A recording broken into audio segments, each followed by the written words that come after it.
Bonjour à tous, aujourd'hui Android Auto va faire une petite présentation de la nouvelle version de février 2022 d'Android Auto.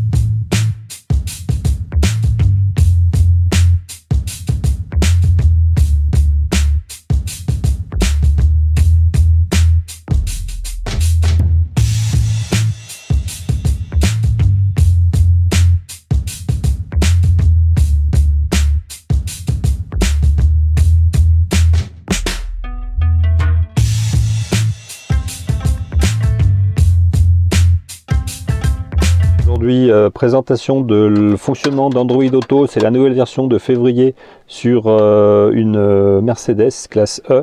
Donc pour pouvoir aller se connecter sur Android Auto. Donc là je suis en train de brancher le téléphone et on va activer Android Auto. Donc je suis branché en USB. Donc ici il faut savoir que l'écran n'est pas tactile sur ces modèles. Donc il faut, comme je n'ai pas demandé que ça soit automatique, il faut aller l'activer. Il confirme qu'il a trouvé le téléphone et ça va démarrer.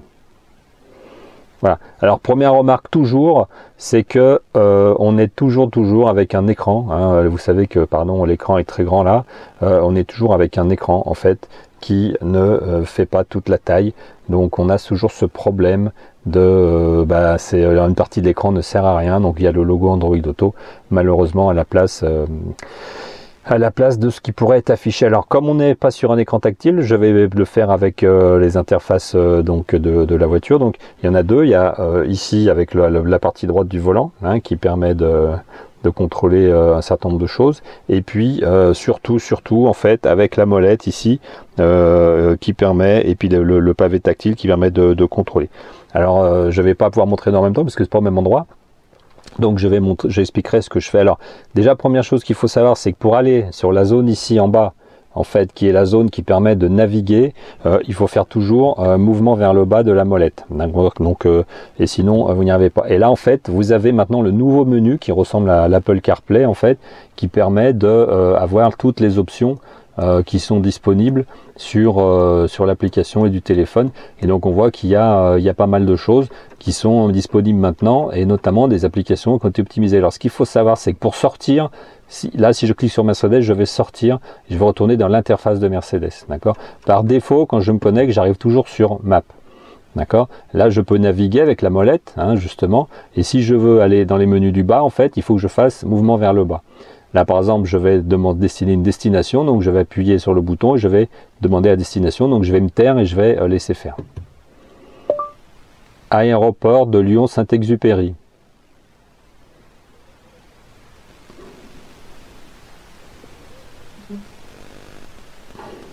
Donc là, il n'y a pas eu le son parce que j'ai malheureusement désactivé le son du téléphone. Je vais réactiver parce que normalement, en fait, il parle un petit peu. Donc c'est dommage de ne pas avoir eu la possibilité d'avoir le son. On va essayer de voir. Je vais le mettre pour la prochaine fois. Donc je vais reconfirmer bien sûr que je veux relancer l'Android Auto. Voilà, nous revoilà là. Et nous revoilà à l'emplacement. Donc de nouveau, hop, vers le bas. Donc on voit qu'ici, je peux lancer VLC si je veux avoir toutes mes musiques. Hop, vers le bas, je reviens. Et donc on voit que c'est assez pratique maintenant à utiliser. Si je veux lancer Spotify également. Et donc vous voyez, il vous dit en fait les commandes que vous pouvez utiliser plutôt que d'utiliser cette interface, parce que comme ici on n'est pas tactile, il vous aide un petit peu à vous y retrouver pour pas utiliser. Donc là c'est les notifications pour retrouver l'écran tactile. Moi je trouve que c'est vraiment top. Donc on peut avoir le téléphone avec justement les derniers appels. Et vous voyez que Notify est resté disponible ici en bas. C'est assez super. On peut continuer à naviguer même si on fait autre chose. Donc on progresse vraiment énormément. Je vais essayer d'avoir la météo. On va voir si ça parle parce que la météo elle est parlée. Alors visiblement j'ai pas remis le son comme il faut puisqu'on n'a pas la météo parlée, puisque là normalement elle est en train de parler.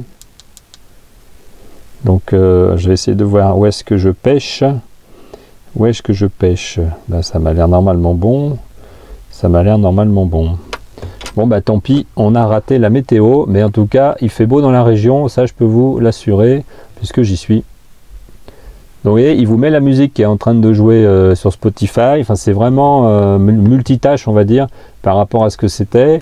Est-ce qu'on peut avoir les actualités? Il va de nouveau parler. Il faut que je travaille ce point.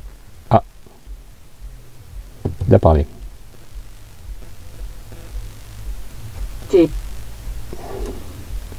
Alors, hop, hop. Selon France Info, voilà. France Info, l'info à 13h50. Et avec la politique, l'insoumis Jean-Luc Pratique. Mélenchon réunit ses soutiens à Montpellier, la République. Hop, j'arrête. On va retourner en haut. Hop, vous voyez, je retourne là. Donc normalement, maintenant, je vais avoir la météo. En ce moment à Périca, village, il fait 13 degrés avec du soleil. Selon les prévisions, aujourd'hui le ciel sera nuageux, avec une température maximale prévue à 13 degrés et une température minimale à 8 degrés. Super, hein. Donc voilà, on peut paramétrer aussi pas mal de choses. Alors si je vais dans les paramètres, qu'est-ce qu'on peut paramétrer? On peut paramétrer s'il affiche la première ligne des messages entrants ou tout. On peut paramétrer les notifs de messages, les notifications silencieuses. Si on veut reprendre la lecture après, hein, donc avoir fait quelque chose, donc la lecture de la musique, l'afficher la météo justement, sélectionner les fonds d'écran, mode jour-nuit, lancer Android, etc., etc. Donc il y a pas mal d'options qui sont proposées. Qui peuvent se régler ici ou sur le téléphone, mais maintenant sur le téléphone avec Android Auto, il faut savoir qu'ils ont changé. Avant il y avait un icône qui permettait de lancer Android Auto. Aujourd'hui cette icône a été supprimée, on ne peut plus lancer que comme ça les options, ou alors en allant dans les paramètres du téléphone. Dans le téléphone il n'y a plus d'icône Android Auto qu'on peut lancer de manière autonome. C'est uniquement une application en fait qui se lance quand on est connecté à la voiture. Ça aussi c'est un gros changement parce qu'avant on pouvait lancer Android Auto, et d'ailleurs pour la mettre à jour cette application on peut plus non plus du coup le faire par la boutique normale de Google. C'est dans les paramètres qui vous dit que justement l'application n'est plus à jour et que vous pouvez le faire du fait qu'il n'y a plus d'icône Android Auto qui est affichée parmi les applications. Voilà pour ce petit tuto sur Android Auto ici sur Mercedes classe E, mais en fait c'est identique sur toutes les Mercedes disponibles aujourd'hui sur le marché, qui auront toute cette version là qui est la dernière version de février 2022. Donc profitez-en bien et essayez, je vous conseille, ça apporte un vrai plus par rapport à l'application Mercedes parce que vous avez beaucoup plus de contenu multimédia et beaucoup plus de contenu bureautique puisque vous avez accès à Teams, vous avez accès à votre agenda, vous avez accès à vos messages, et ça en fait vous n'y avez pas accès avec Mercedes si vous n'êtes pas abonné en fait en plus. Donc là vraiment grosse nouveauté pour les gens qui travaillent et qui utilisent leur Mercedes et qui veulent garder en ligne pendant qu'ils conduisent un certain nombre de services sans avoir à ouvrir le téléphone. Ça c'est un très gros élément de sécurité pendant la circulation automobile.